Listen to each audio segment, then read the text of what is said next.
The war was finally over. The stars above the battlefield were quiet again. The metal smell of burnt ships still filled the air, but no more screams, no more gunfire. Humanity had won. After years of fear and blood, the Zalari Empire had fallen. Commander Ryan Hale stood in the middle of the alien fortress. His armor was scratched, his eyes tired, but his face was calm. Around him stood rows of alien prisoners, the survivors. Some looked angry, some broken, and some just empty inside. Behind him, human soldiers laughed and cheered. Victory at last, they said. But Ryan didn't feel joy. He had seen too much death to celebrate. General Marks walked up to him, smiling proudly. "You did well, Commander. You're a hero now. The High Council wants to reward you." Ryan didn't answer. He just nodded, watching the line of captured aliens. Most of them were female, tall, shining, with skin that looked like light-colored glass. Their beauty was strange, almost unreal. The humans whispered among themselves, staring at them. Marks laughed and said, "Go on, Hale, you can pick one. A prize for your bravery. They're harmless now. Choose any of the alien girls as your reward." The soldiers laughed louder. Some even clapped. It was disgusting, but no one dared to say it out loud. Ryan looked at them, these men who had fought beside him, and felt a deep sadness. He turned his eyes toward the alien women. They stood in a line, frightened but silent. Some were tall and elegant, their eyes glowing faintly blue. Others looked smaller, weaker. At the end of the line stood one who looked different from all the rest. She was heavy, round-faced, soft, and trembling. Her grayish skin seemed to shimmer under the lights, but she looked down, trying to hide her face. The other alien girls stood apart from her as if they didn't want to be near her. A soldier whispered, "Not her." "Look at the others. Pick the tall one, the one with the blue eyes." Another laughed. "That fat one looks like she can't even walk fast." Ryan ignored them. He walked slowly along the line, his boots clicking on the metal floor. The aliens watched him, unsure of what he would do. He stopped in front of the trembling one, and the fat alien girl. She didn't look up. She just stood there, clutching her hands together. "What's your name?" Ryan asked softly. She hesitated. Her voice was small, almost like a whisper. "Lura." Ryan looked at her for a moment, then nodded. "I choose her." The entire room went silent. The laughter stopped. Soldiers stared in confusion. General Marks frowned. "You what?" "I said I choose her," Ryan repeated, his voice calm but firm. "Her name is Lura." Marks blinked, trying to understand. "You can have anyone, Commander." "Any of them?" "Why her?" Ryan looked around the room. His voice was steady. "Because she needs it the most." Some soldiers laughed again, thinking it was a joke. Others looked uncomfortable. Mark shook his head but didn't argue. "Fine, she's yours. But don't come crying when she causes trouble." Lura was taken to Ryan's quarters that night. She didn't speak, didn't look at him. She just sat quietly in the corner, her eyes empty. Ryan didn't force her to talk. He gave her food, water, and space. When the lights dimmed, Ryan sat on his bunk and looked out the window at the stars. Something about her felt strange, not dangerous, but different. He remembered the battlefield that morning, the moment before victory when everything went silent for a second. He had seen a strange flash of light near the enemy command ship, the one where this girl had been found. He couldn't explain it, but something told him she was not like the others. Outside, thunder rumbled softly. The alien sky was still stormy from the war. Ryan heard footsteps outside his door, 2 guards talking. "Why'd he choose her, you think?" one whispered. "No idea," the other said. "Maybe he's gone soft. Or maybe he's just tired of war." Their voices faded away, but Ryan kept thinking. He looked at Lura again. She was staring at the stars through the small window, her eyes glowing faintly silver in the dark. "Do you miss your home?" Ryan asked. She didn't answer. But for a moment her hand pressed against the glass. The stars outside seemed to shimmer in response, like they were alive. Ryan frowned. Maybe it was just his imagination, or maybe not. When he turned to look again, she was lying down, pretending to sleep, but he could still see the faint light moving under her skin, like something inside her was alive. Something powerful. He didn't know it yet. But his choice that day would change everything, for both humans and aliens. The war might have ended, but something far greater was just beginning. Night had fallen on the human outpost. The war was over, but the silence inside the metal walls felt heavier than the battle ever did. Commander Ryan Hale sat alone in his quarters. listening to the quiet hum of the generators outside. Laura, the alien girl he had chosen, sat near the far wall, her silver-gray skin glowing faintly in the dim light. She hadn't spoken a single word since that first day. She didn't cry, didn't sleep much, and barely ate. She just sat there staring out the window at the stars, as if she was waiting for them to speak back. Ryan cleaned his weapon in silence. Every now and then he glanced at her. She looked peaceful, but something about her presence made the air in the room feel strange, heavy. Like before a storm, he finally said, "You don't have to be afraid here." Her eyes moved toward him, slow and unsure. "Afraid?" she repeated softly, her voice small but clear. "I am not afraid of you."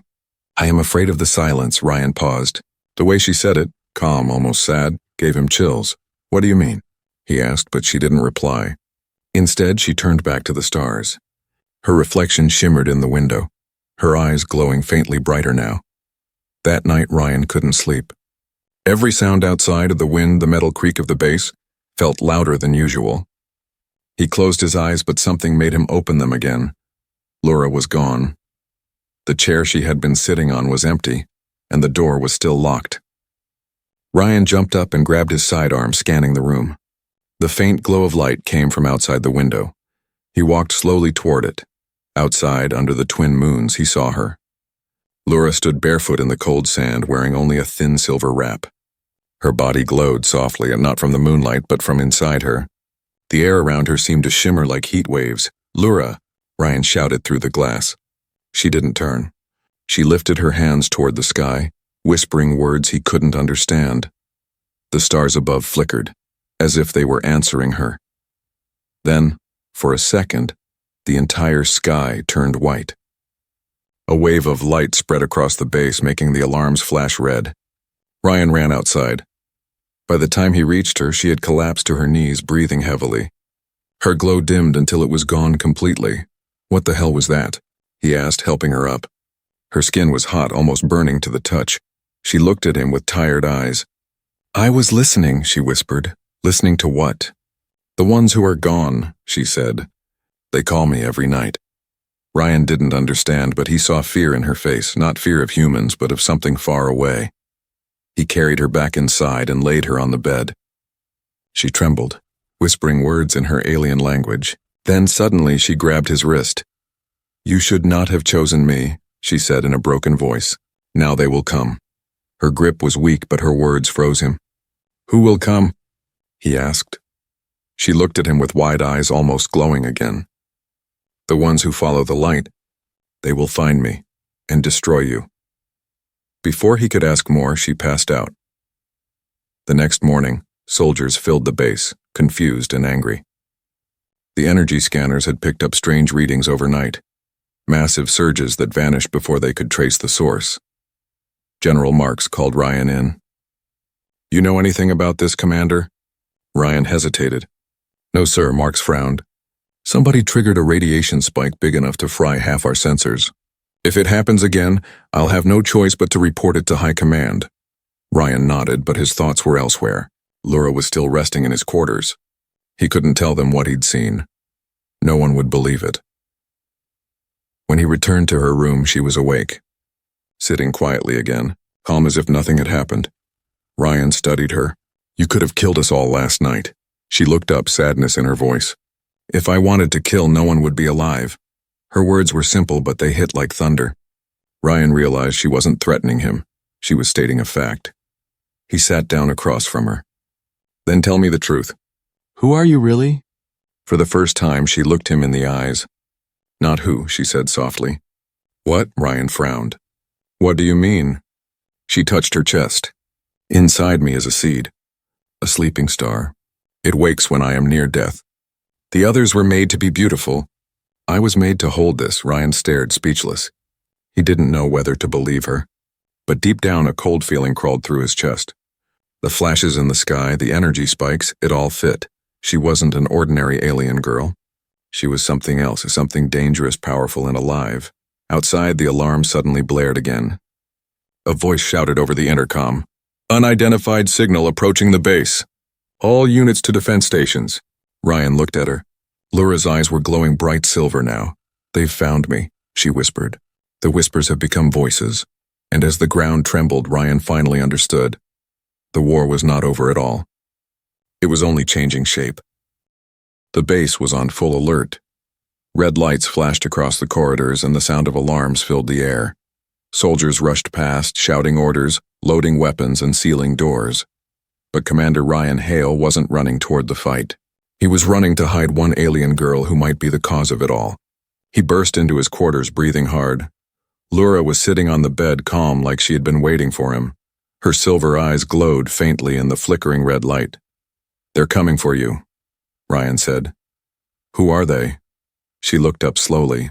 "Hunters, from my world. They were made to find what I carry." Ryan frowned. "And what do you carry, Lura? You said something about a seed. What does that mean?" For a long time, she didn't answer. Then, in a low voice, she said, "The stars gave my kind their power. Every world has a heart, a burning light. Some of us were born to protect it inside our bodies, but others wanted to use it." Ryan sat down across from her. "You mean they used people like you as weapons?" She nodded. "Yes.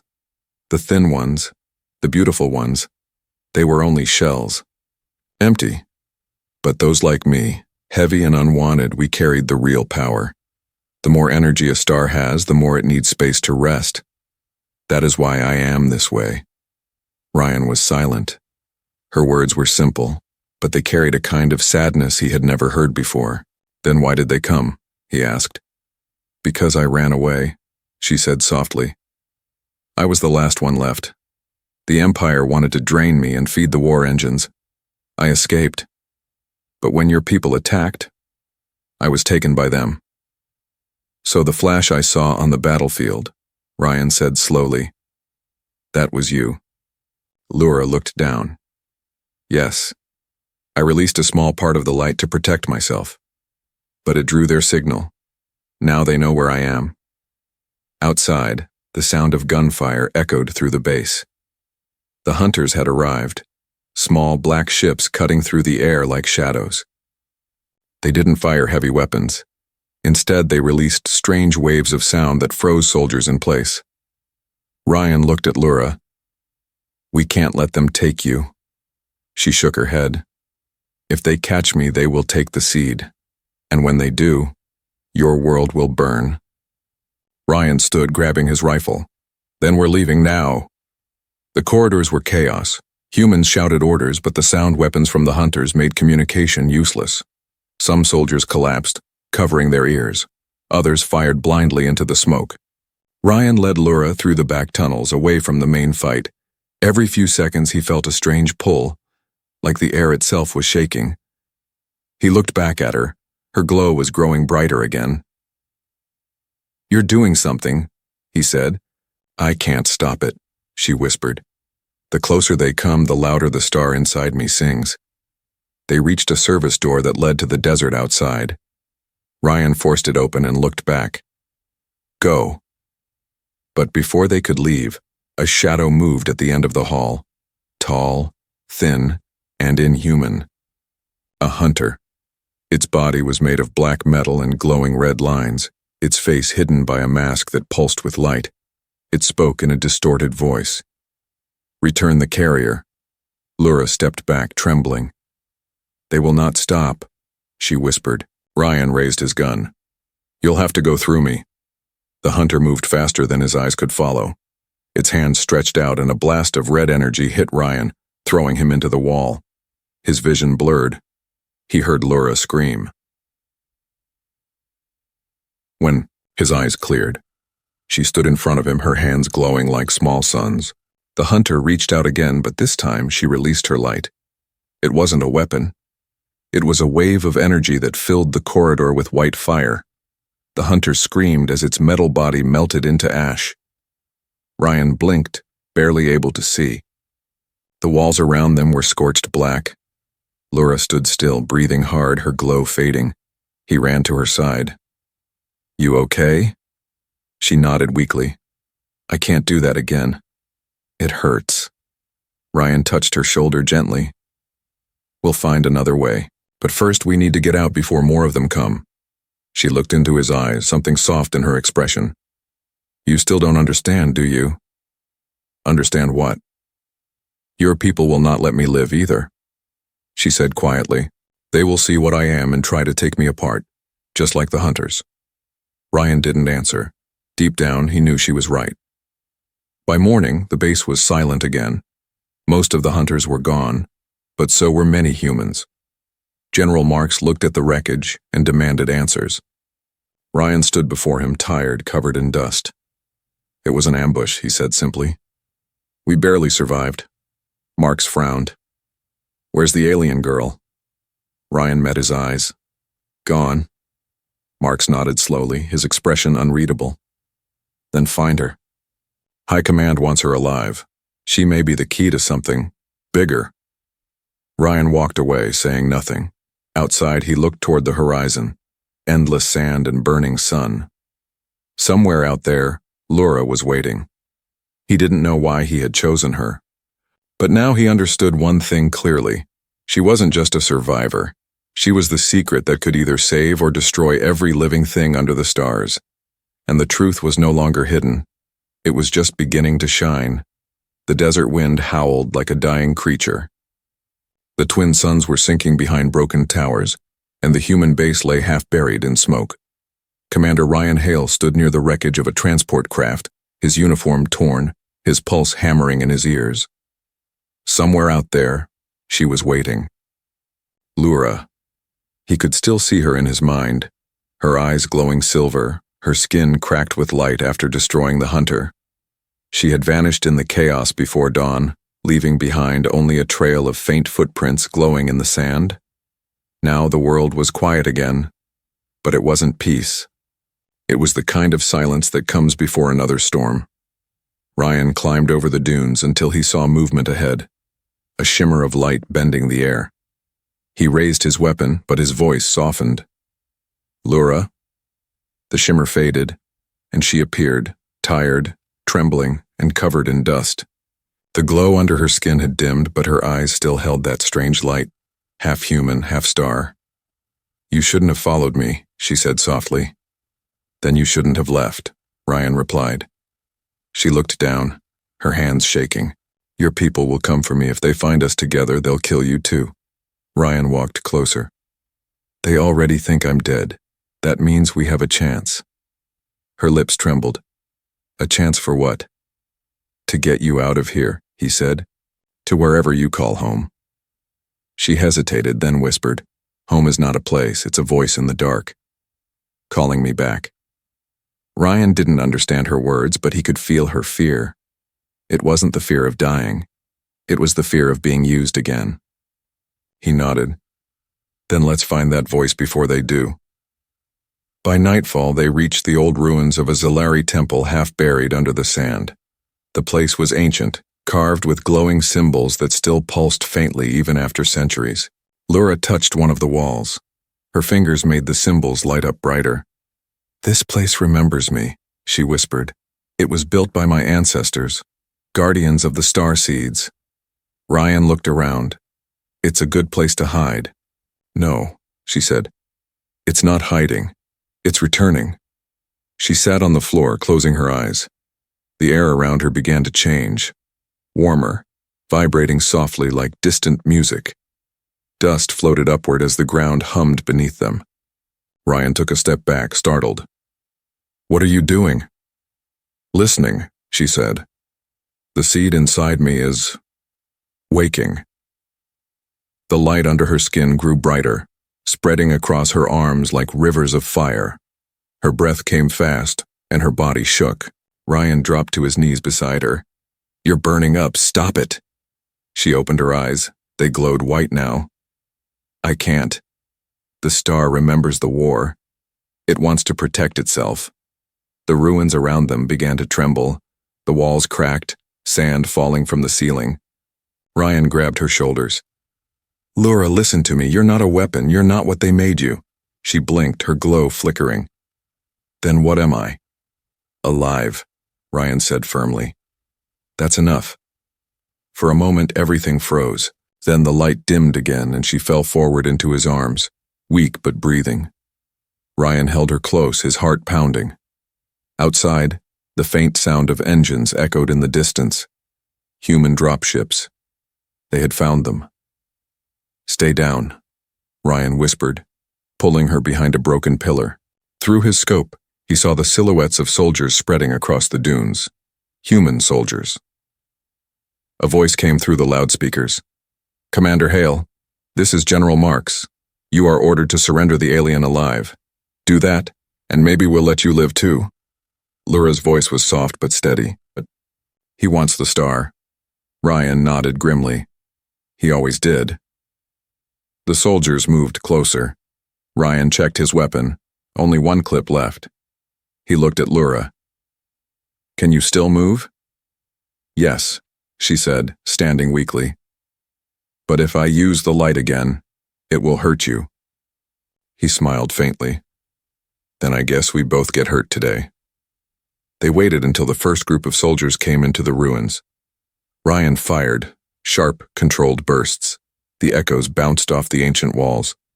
Lura stayed behind him, her hands shaking, energy sparking from her fingertips like lightning trying to escape. When one soldier fired a stun round at her, she screamed, not in pain but in rage. The ground exploded with light. The entire temple glowed as a wave of energy pushed outward, knocking everyone off their feet. When the dust cleared, the soldiers were gone, unconscious, scattered across the sand. Ryan stared at her in disbelief. "Lura." She looked pale, exhausted, her glow fading again. "I didn't mean to." He caught her before she fell. "It's okay. You saved us." "No," she whispered. "I doomed us." They felt that. "Now they'll send more." Ryan looked toward the sky. A burning streak of light was already descending from orbit. "Then we run," he said, lifting her in his arms. She smiled weakly. "You're a strange human, and you're a strange everything," he said, running into the desert night as the ruins behind them burned with the light of a dying star. Far above, on the human warship Vanguard, General Marks watched the explosion from his command deck. His officer approached. "Sir, should we send a recovery team?" Marks smirked. "No, let him run. The alien's power is waking up. When it's strong enough, we'll take both of them." He turned back to the window, watching the desert glow like sunrise. Every war needs a new weapon. The desert was quiet again. But it was not peace, and it was the silence before heartbreak. For 2 days, Ryan and Lura had wandered across endless dunes, hiding from patrol drones and sleeping under the cold red moons. Every step felt heavier, not only because of the sand but because of the truth between them, unspoken, growing. At night, when the stars shimmered across the sky, Lura would stare at them as if they were calling her by name. Her silver glow had faded since the temple, but her energy was unstable. Sometimes her body would flicker with light, like a heartbeat from another world. Ryan had stopped asking questions. He just watched her quietly. She was more than an alien now.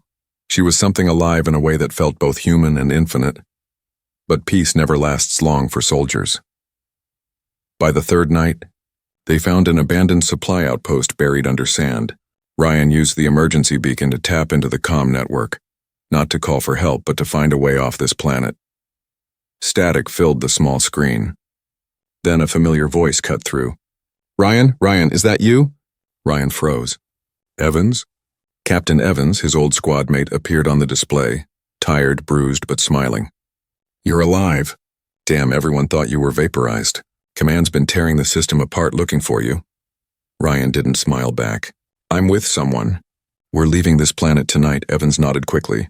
"Yeah, I heard rumors. The alien girl, right? Look, there's a small transport hub near Sector 4. I can get you through the scanners and out of here before sunrise.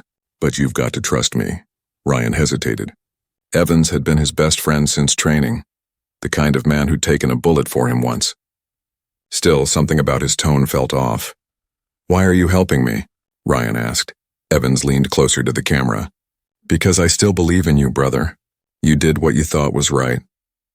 And I know Command is wrong. I've seen what they're planning for her." Ryan's eyes narrowed. "What are they planning?" Evans' face darkened. "They want to extract her core, that seed thing she carries. They say it could power a whole fleet for centuries, but they don't care if she lives or dies in the process. Laura, standing behind Ryan, whispered, "He's telling the truth." Ryan turned to her. "How do you know?" She touched her chest. "I can feel their thoughts. They want my light." Evan's voice came again, low and urgent. "Ryan, please, come to me. I can hide you both. But you need to move now." Ryan looked into the screen, conflicted, then nodded. "We'll be there in an hour." The transport hub was quiet when they arrived. The night was cold, the air heavy with dust and the smell of old fuel. A single ship stood in the hangar, lights glowing faintly blue. Evan stepped out from the shadows, grinning. "You actually made it." Ryan smiled back, relieved.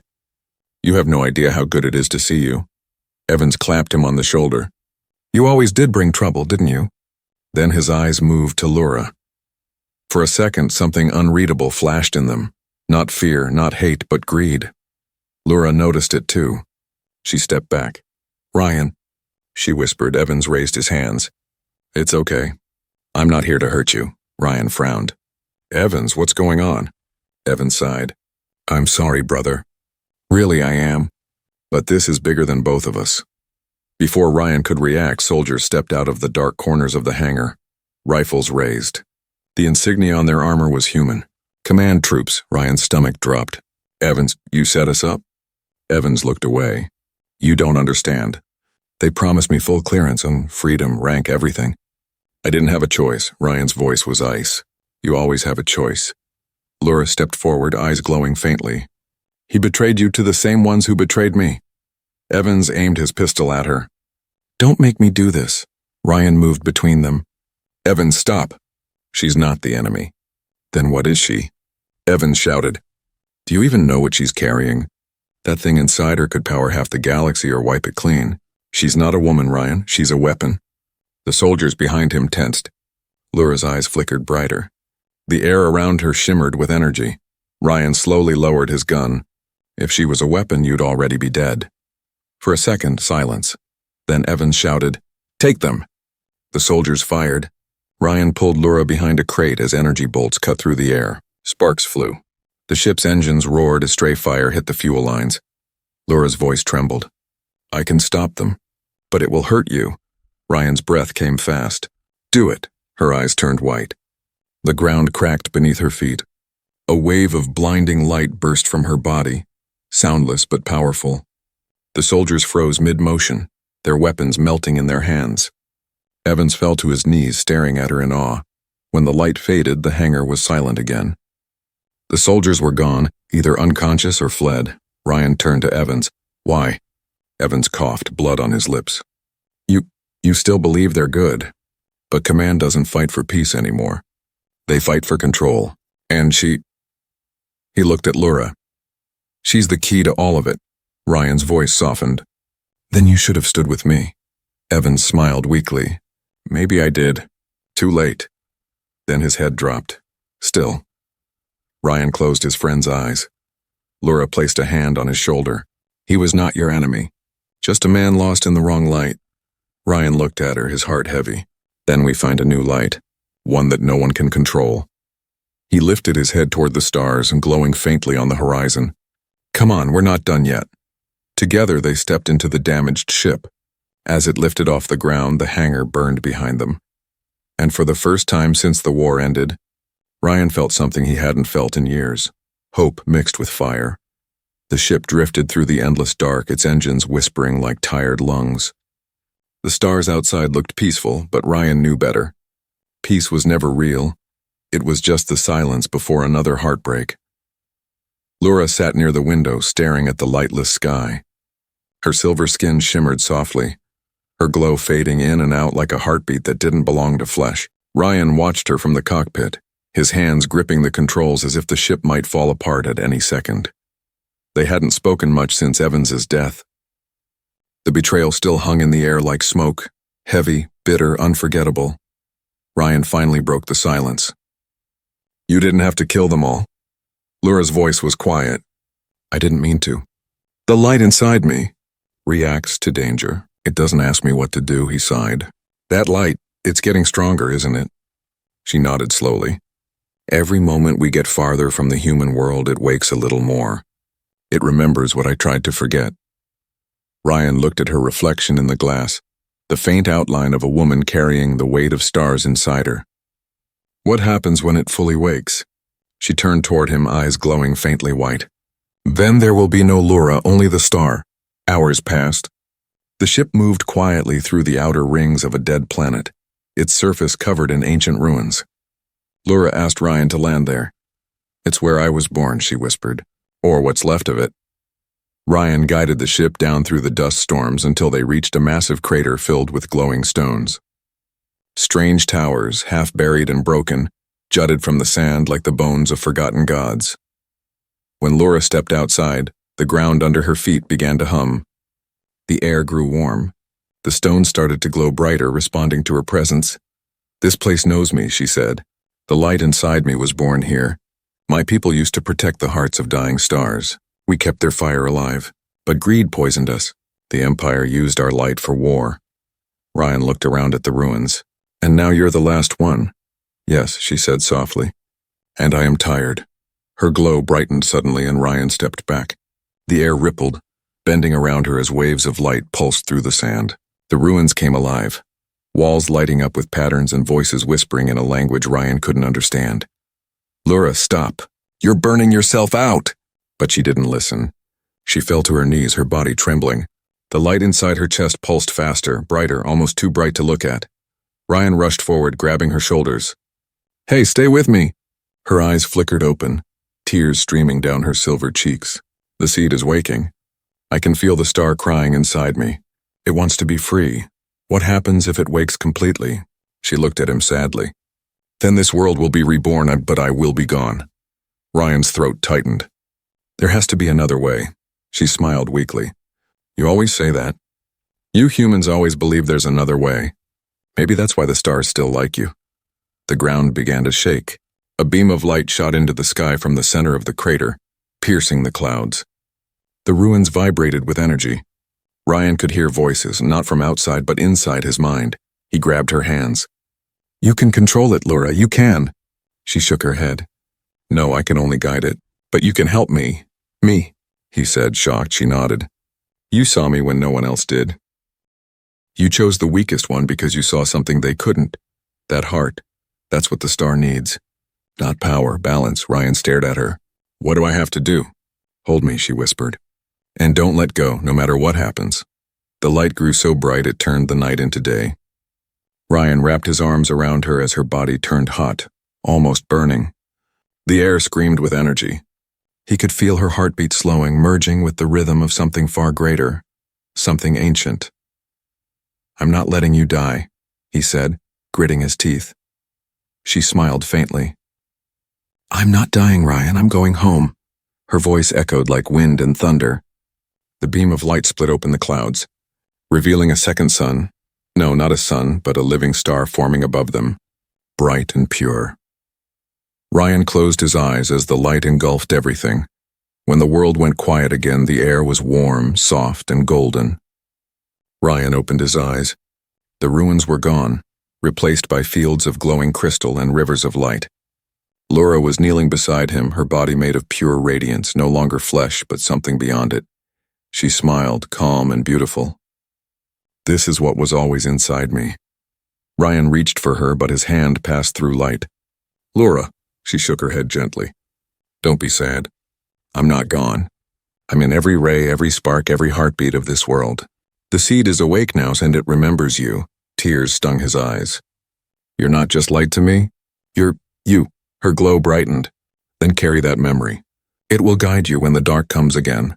The wind rose, warm and full of whispers. Her voice faded into it, soft and endless. Thank you for choosing me. And then she was gone, her light rising into the sky, joining the reborn star above. Ryan fell to his knees, the desert quiet once more. But when he looked at his hand, he saw a faint mark glowing there, her light, her promise, still alive. Far above, the human fleet watched the birth of a new sun. General Marks stared at the readings in disbelief. She did it. The seed was real. An officer turned to him. Orders, sir? Marks smiled coldly. Find the human who was with her. The light may be gone, but I bet it left a trace. The new sun rose quietly over the horizon, painting the sky in colors the human eye had never seen. It was warm, not the harsh heat of a desert, but a gentle light that touched everything like a living memory. Commander Ryan Hale stood alone on a ridge of glassy sand. The world around him had changed. The ruins were gone, replaced by endless fields of silver grass and glowing streams that sang softly when the wind passed over them. It was beautiful and empty. Laura was gone. Her voice still echoed in his mind. Thank you for choosing me. He looked at his hand. The faint silver mark she left pulsed lightly like a heartbeat under his skin. Every time it beat, he felt warmth, not pain, not sorrow, but something deeper. Her light was still there. Days passed in silence. Ryan built a small shelter near the new river, using scraps of metal from the wrecked ship. He didn't speak much, and there was no one left to speak to. But every night when the stars came out, he would look up and whisper, "You're still out there, aren't you?" Sometimes the stars shimmered brighter in answer. Sometimes he thought he heard her laughter in the wind, but peace, as always, never lasted long. One morning the sky broke open with fire. Human ships, black and massive, descended through the clouds. Their engines screamed like thunder. They had found him. Ryan grabbed his rifle, though he knew it wouldn't matter. Dust rose around him as drop pods slammed into the ground. The first figure to step out was General Marks. His armor gleamed under the new sun, but his face looked older, harder, the kind of man who had seen heaven and still wanted to own it. "So," Marks said, smiling coldly, "you did it. You made a new star." Ryan said nothing. Marks stepped closer. "Where is she, Commander? Where's the alien?" Ryan's jaw tightened. "She's gone," Marks smirked. "Gone? Oh no, I don't believe that. Our readings show energy spikes all over this planet. The light she left behind, it's still alive, and I'm going to take it." Ryan shook his head slowly. "You can't take what doesn't belong to you. Everything belongs to humanity now," Marks said. "Even her light." He raised his hand and soldiers surrounded Ryan. For a moment, Ryan didn't move. Then he whispered, "You'll never understand what she was." Marks frowned. "Enlighten me, then." Ryan looked up at the glowing sky. She wasn't a weapon. She wasn't a trophy. She was life itself, the part of the universe that still believes in second chances. Marks rolled his eyes. "Beautiful words, but ideal in results." He signaled his soldiers forward. "Take him." They stepped closer, and then the ground trembled. A wave of soft light spread across the sand, moving like water. The soldiers froze as silver veins of light crawled up from beneath their boots, wrapping around them gently. Ryan felt warmth flood his chest. The mark on his hand was glowing again, brighter than ever. Marks looked around, panicked. "What is this?" Ryan whispered, smiling for the first time in days. "It's her." The light grew stronger, rising into the air like mist. A shape began to form, and faint at first, then clear. A figure made of pure light, soft and familiar. Laura. Her voice was like wind through stars. "You came back." Ryan's throat tightened. "You didn't think I'd just walk away, did you?" Laura's glow brightened, and she looked at Marks and his soldiers. "You still wish to take what isn't yours?" Marks stepped back, shielding his eyes. You're not real. You're an echo." She looked at him gently. "An echo can still burn." The light around her spread outward, wrapping the soldiers in a wave of warmth. Their weapons melted into silver dust. The ships in the sky powered down one by one, their engines whispering into silence. Marks fell to his knees, trembling. "What are you?" "I am what you feared most," she said softly. "Mercy." Then she turned to Ryan. "You kept your promise." He nodded, tears in his eyes. "You said you were gone." "I was," she said, smiling faintly. "But your heart remembered me." The light followed that memory, and I found my way back. Ryan looked around at the shining valley, at the silver rivers flowing with soft light. "What happens now?" Laura's form shimmered. "Now I rest, and you live. This world will grow from our story, a place where humans and stars can exist together." Ryan stepped closer. "And me? What am I supposed to do?" She reached out, her hand touching his chest, warm, pure, endless. "Remember, that's all. When humans forget what kindness feels like, remind them." The wind began to rise again, carrying her light upward. Her voice faded like a melody sung by the stars. Goodbye, Ryan Hale, my chosen one. And then she was gone. This time for real. Ryan stood there for a long time, alone again under the shining sky. But this time the silence didn't hurt. He looked at the mark on his hand, glowing faintly like a small sun. He smiled. They told me to pick a reward, he whispered. I chose the one everyone laughed at, the one they called useless. He looked up at the newborn star burning gently above. But she was the reason I remembered what it means to be human. The wind moved softly, carrying his words into the light. And for the first time since the war, Ryan felt something eternal, not victory, not sorrow, but peace.